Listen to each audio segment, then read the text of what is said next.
ওই যে রথ তিনটে করে করে রেখে দিয়েছে। পুরীর রথ যেমন হয় হ্যাঁ, তেমন এই রথও তিনটে বেরোবে দীঘাতে। দীঘাতে রথ ফান্টাস্টিক হবে।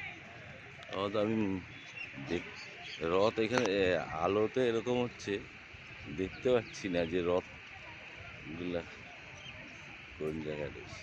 আলো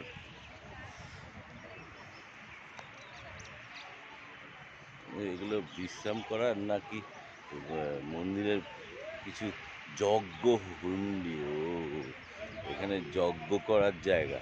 যজ্ঞকুণ্ড। হ্যাঁ, এই যে যজ্ঞ করার জায়গা, এগুলো